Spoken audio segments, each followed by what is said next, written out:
Hey everyone, welcome to Regina. We're here at the CP Women's Open. I'm Adam Stanley with LPGA.com, joined here by three-time LPGA Tour winner Christina Kim. Hi. Thank you very much for joining us here today. Yeah, of course. First 2 days in Regina, first 2 days at the CP Women's Open. What's maybe some of your first impressions of the golf course here? Well, it's a beautiful golf course. You know, I remember we took a chartered flight here to Regina from Indianapolis, where we were playing last week, and we got in late at night, and I remember we kind of looked out the windows. We're like, okay, we got a couple of lights out there, so we're probably going to start our initial descent, and it was like dum, dum, dum. We were on the tarmac, and I was like, I was like, okay, all right. So it's a beautiful area. You know, the people here are so nice. It's quintessential Canada, where you got, you know, the absurdly wonderful hospitality here. You know, people that know me know that Canada has a very special place in my heart, as do Canadians.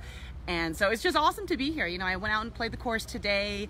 You know, the course is looking awesome. The greens are incredible, which, you know, the CP Canadian Women's Open is always known for. They're known for having incredible greens. And, you know, this tournament, having years and years ago been one of the LPGA's 4 majors, you know, they've always been very proud of their national championship, as they should be. And, you know, this is a wonderful golf course that they brought us here to at Wascana. Now, you've been on tour for a number of years, so you've played the Canadian Women's Open, the CP Women's Open for a number of years. What is it about this tournament that truly does stand out, except for obviously the fans and the Canadians being so quintessentially kind? Yeah, you know, we're always playing premier golf courses. You know, we always play, you know, really good, really hard golf tracks, and we, you know,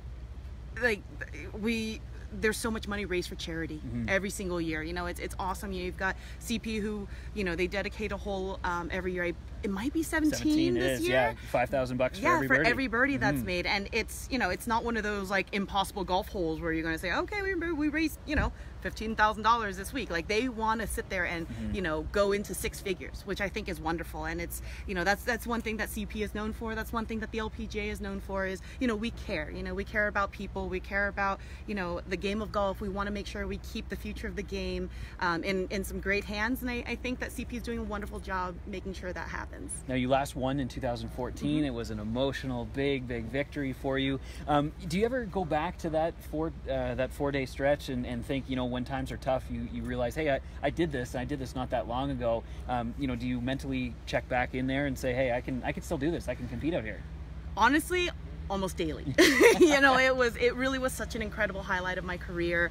Obviously, I have such an amazing history with Lorena Ochoa. You know, we would battle it out since we were both rookies on what's now the Symetra Tour, when they were only giving out 3 LPGA Tour cards, and now we're looking at, you know, they're giving out 10 cards. We've got Q Series instead of Q School now, and I just remember, you know, it was such an amazing week.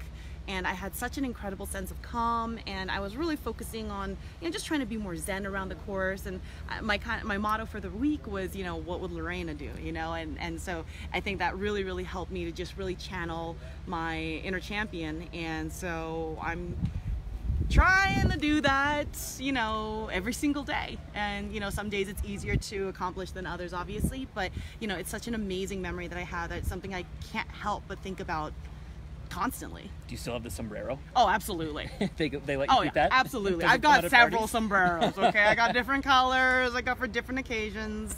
Yeah, and I have, that's the one trophy of, you know, my 3 LPGA victories I have right in front of my bed in my bedroom. Like, it's one of the first things I see whenever I wake up. How about the talent level on the LPGA Tour, certainly over the last couple of years? I mean, winning is difficult, sure, but I mean, the talent on the tour has gotten younger. You mean, look at Canadian Brooke Henderson, for example, Lydia Ko, all these people are young. You know, talk about the talent level on the tour right now, and, you know, how difficult it is to compete week in and week out. Well, yeah, I mean, for sure, you know, we've got players that, you know, the average age of the LPGA player has been going down every single year, whereas mine seems to keep going up every year, which doesn't really, you know, apparently I'm aging, you know, every year. Really?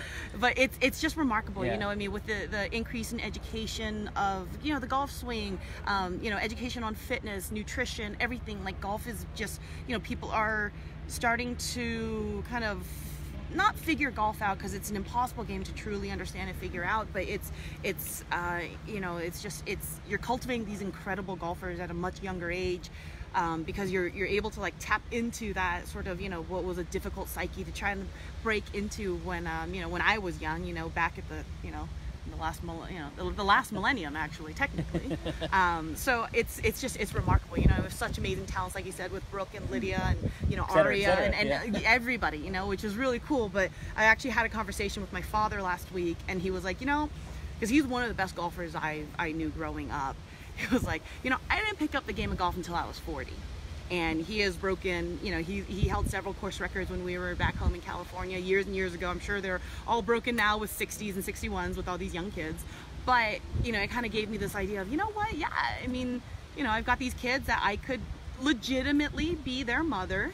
But that's not to say that I can't still be out here, still compete. You know, you've got wonderful, you know, players like Christy Kerr or Angela Stanford that, you know, they're not 19 years old anymore, and they've created such, you know, they've paved the way for these young girls as well. And I'm like, why not me? Why can't I be one of those players too? Ah, beautiful. Now, you've played a lot of golf around the world, and you recently said on Twitter that the new course in New Zealand, Tahiti, was your favorite course in the world. What was it about that golf course that has stood out for you? Gosh, how much time do we have? I mean, it truly is just a remarkable piece of property. It's, you know, Tom Doak, who, after I had mentioned that he had written the confidential guide to golf courses, where he has his Doak rating system, where he takes some of the world's best golf courses and he gives them his rating from 0 to 10. And my boyfriend and I were sat there, you know, at the Scottish Open, and we were sitting there, instead of, you know, we were reading it to each other at night, talking about like different courses. This is what he thinks about, you know, Pebble Beach. This is what he thinks about Oakmont. And, you know, it was just really, really cool. And I said, you know, hopefully I'll be able to get an updated version of it. And he contacted me on Instagram and says, I've got one that's just about to hit the press. Oh, wow. So I'm going to send it your way. And I like had like a fangirl moment. I was like, oh my God, Tom Doak just talked to me. But Tahiti is just it's just incredible piece of property, and you look out and you're on the ocean up in I'm going to butcher the name, but Mangawai, up in the northern part of New Zealand, on the North Island, about an hour north of Auckland. It's an 18-minute helicopter ride, which I did not find out. Okay. I did not utilize, but I've been told.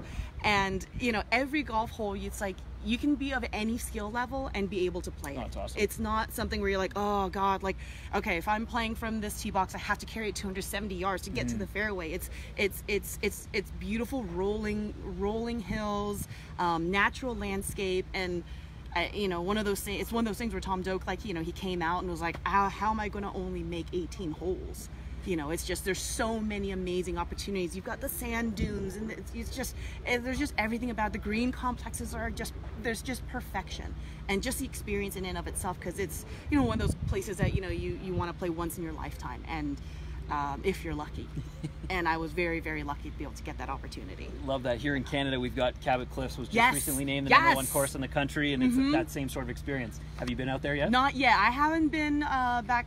We haven't been back to Halifax since maybe 06. I think that was the last time the LPGA was over in Halifax, and I'm not gonna lie, it's not the easiest place to get to, so it would be we would have to make sure we carve out a decent amount of time to go there, because it's not the kind of place that I would want to go and just visit for, you know, a 4-hour round of golf. You know, I want to be there for a couple of days and, you know, do the stay and play thing, and experience the region and all of that. So, you know, that is on my list, but, you know, it's kind of hard to think, oh, maybe I'll go play, you know, at the end of November. You know, you can't, Canada's very, you know, touch and go at that time of year. So, you know, maybe next year in the summertime I'll be able to find some time. Sounds good. Now, one of the things we were just talking about is that some people may not know that you are the lone golfer on the LPGA Tour to still wear metal spikes. Now, other than the sound that it makes, which is arguably one of the best in golf, what kind of drives you to want to keep wearing the metal spikes these days? Probably my stubbornness and, you know, wanting to maintain with tradition. No, I think one of the big things that I've noticed when I'm wearing my metal spikes versus these traditional these new modern soft spikes, I you know, put a decent amount of torque on my body, and I just feel more stable in the ground and more cemented in the ground when I'm in my metal spikes. And when I'm on the golf course, you know, I can, you know, with every step, you know, if you're in tune with your body, you can gauge, you know, moisture levels of, you know, like the greens and things like that, you know, based on the crunch, based on, you know, that sort of tactile feel you get through your spikes of, you know, the moisture content in the greens. So for me, that's what I like to say. But it's also, it just makes a really pretty sound. Yes, it does. I sound like a One of those herd of classic clopping horses. Love it. Yeah. Yeah. From a golf club perspective, you've been with PXG, I think, for a little while now. You know, for those golfers watching, how important is it to get custom fit for golf clubs, no matter what brand you end up choosing? You know, I think that's the biggest thing. When it comes to getting fit for golf clubs, you know, being on the LPGA Tour, I'm very fortunate that, you know, whichever company that I would go to and say, hey, I would love to try out some of your golf clubs, I would get a very personalized, world-class fit from. You know, and every manufacturer that I've gone to in the past has always been very, very good at providing you with a great fitting. One thing that I love about PXG is they don't care who you are. You know, they don't care if you're, you know, a 15 handicapper coming off the streets that says, I want to get fitted for some PXG clubs. You're going to get treated the same way that I would get treated, which I think is really, really killer and super awesome. And one thing that I love about PXG is it's all about, you know, the customer service, and you know, you've got some of the most incredible materials that are, you know, being put into these golf clubs that are being crafted for you, specifically for you, that for me, I mean, it was just a no-brainer. You know, and you know, you look at some of the names of players that switched over to PXG, you know, like for me, I was just like, oh my gosh, like Zach Johnson switched over to PXG, and I am obsessed with his wedge game. Right. Like, he's the kind of guy that, you know, his wedge game is his bread and butter, and the fact that he would be willing to go to another manufacturer, like, there has to be something to that. Sure. And so I kind of, you know, I you know, talked to the guys with, you know, our tour rep. You know, I talked to John McGannon, and I said, hey John, you know, can I try out some wedges and some fairway woods? And then I hit them, and I was like, it was one of those like mic drop moments, and I was just like, like, where were you guys like 10 years ago? Like, right. What's happening? You know, and so they've got you know, a lot of experience already, even though they're a new company. Their workers have a lot of experience in golf manufacturing business. So, you know, they came out swinging, and they have, honest to God, just some amazing products. And so getting fitted in general, I think, is huge. You could easily shave off, you know, 1 or 2 strokes if you've got a shaft that's like, you know, 2 steps too stiff for you. Like, you wonder why you're slicing it all the time. Or, you know, if the clubs are, you know, 3 degrees upright of where you should be, you're probably going to see the left side of the golf course a fair bit, you know. So I think everyone, you know, should go out and get fitted, you know. And so I think, you know, places like Golf Town, where they're able to come and give you information about the golf clubs, they're not just going to sit there and just say, okay, we got something on the rack, here you go, bye. You know, I think the people here, they'll be able to say, okay, you know, if you want to get fitted, they'd be able to help you out with that and get you on the way to you know, start lowering your scores. That's beautiful. And you know, speaking of low scores and playing well, the Solheim Cup is next year, and obviously, you know, you've got to play well to be on that team. But what is it about that team atmosphere that kind of gets you going? You always manage to play well when you're on that squad, and you know, some of the most iconic LPGA Tour images from the last few years have been you on that team. So how inspired are you to get back there? Well, you know, I think I kind of lied to myself a few years back where I wasn't playing great, and I said, you know what, I'm just going to focus on playing well, and if I play well, then I'll make it onto the Solheim Cup team. That was just a load of crap. I mean, honestly, you know, I had to like come to terms with myself. The Solheim Cup is just so hugely important, and you know, luckily for me, but unfortunately for a lot of our players, you know, it's an event that is, you know, limited to European and American players. Like, now we're in a wonderful place where we've got the UL International Crown, where we've got, you know, 8 of the best countries being able to battle out with one another, which, you know, elevates it to a new level and brings team golf, you know, to the LPGA, and I think is just amazing. But I tell you, there's nothing. I mean, I've got goosebumps now. There's not just talking about the Solheim Cup, and we were actually talking about that today in the practice round. Funny enough, because you know, we're talking about, oh, you know, the Ryder Cup's coming in. You know, we've got our 8, you know, the 8 spots on both teams are already made. We've got, you know, 1 rookie in Brooks Koepka. You know, if you want to call him a rookie, you look over, you're like, oh wow, you know, four rookies, and I think the number is 4 on the European team. Like, you know, you're just sitting there, you're just like, oh my gosh, like there's so much going on. And then, you know, it led me to talking about some of my best memories of the Solheim Cup, and it's just, you can't put to words what it's like. It's so hard to compare it. It's like Game 7 of the Stanley Cup. Nice reference. For 7 days straight. Wow. Every moment is just it brings you to a whole new level of golf. And I mean Stanley Cup in like 3rd overtime when you've got like the shootout, just over right? and over That's, again. Yeah, and that's what it's like. And it's the 5th shot. Like, it's every single second is like that, and so it's just really hard to compare it to anything else. That's amazing. I love it. So yeah, safe to say I'm a little motivated to try and get on that team. Sounds good. Now, some people may not know, but you're also a published author. Your book came out, I guess, about 10 years ago. 2010. So yes. it's been out for a while, but what was that process like for you? I mean, obviously you have a full-time job, you're a professional golfer, but to kind of get out all the emotions, whether it be away from the golf course and on the golf course as well, what was that process like for you? Well, I was very fortunate to have, a co-author in Alan Shipnuck, who was there every step of the way. The book Swinging from My Heels was, it was truly really cathartic. It was something that was so therapeutic for me that I didn't realize at the time. And yes, everyone's like, it's so great to get a glimpse into the life of an LPGA player, and it's not all glitz and glam, and there's so much stuff that happens in your life and this and that. But it was really wonderful therapy for me, to be able to put into words and to put onto paper and be able to see it, the life that I led, and be able to be like, oh, yeah, there were, I don't want to say mistakes, but there were some things that, like everyone, like you live and you learn. You live and you learn, yeah. And I sit there and I'm just like, wow, it was really, really cool.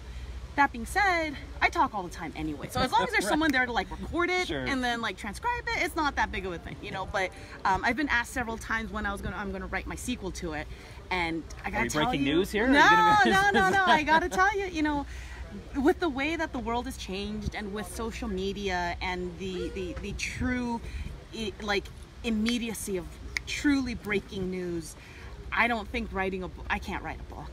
I sit there and I just tweet what I did. Everyone already knows how my life is going. So I think it's, I don't know. I think that time has passed, okay. Unless it's one of those, as I'm on my deathbed, kind of talking about right. I'm going to spill some stuff that I never told anybody, and I'm going to be gone. So it doesn't really matter. Right. I don't know if that's ever going to happen. Now, speaking of Twitter, you are very active on the social network, but there's good and bad on social media, but you seem to, engage with fans, and what's it like for you to peel back the curtain of a professional athlete and let the fans in on your life a little bit more? Well, it's funny because I sit there, I don't think of myself as, professional golf is the job that I have, and it's something that I've been so fortunate to play for so many years, and I love it more than life itself. But at the end of the day, I'm still a human. I have a slightly different view of what the world is compared to someone who has one, a steady paycheck, and two, a 9-to-5, and they have a little bit of continuity with their life and a schedule and things like that. So my life is different in that sense, but at my core, I'm still just a person, which I think is something that hopefully people have been able to take away through my interactions. And like you said, there are good and there are bad, but one thing that people, if they're, because we all have trolls, it doesn't matter who you are. Right. The thing is, I sit there and I'm like, these trolls, they don't have an idea of some of the stuff that I think and say to myself. Right. So you can't hurt me. I am the most, I love myself more than anybody else on earth possibly could, but I also hate myself more than anyone else ever could. So I sit there and they'll say, you're this, that, whatever. And I'm like, oh my God, that's so 2005. Come at me with something that'll actually cut me, right. Let's be real, or heaven forbid, let's just focus on the positive things in this world in general. But, I think I do a pretty good job of kind of twisting things around and making people understand that what they say is hurtful and, not healthy for the recipient or for the sender. So hopefully I've been able to change a couple people's hearts and minds and things like that, because look at where we are now. There isn't a cloud in the sky. We're surrounded by trees, grass. We could be in a much worse place than we are now. Everyone could be in a worse situation than they are. For sure, and a lot of positives to be said, for sure, and a lot of positives this week, hopefully for you, Christina, here at the CP Women's Open. So thank you very much for joining us here on Facebook Live, and keep checking out facebook.com/golftown over the next couple days, as we'll have a few more LPGA stars right here on Facebook Live. Christina, thank you again very much, Adam. And good luck this week. Thanks so much. Thanks, you guys.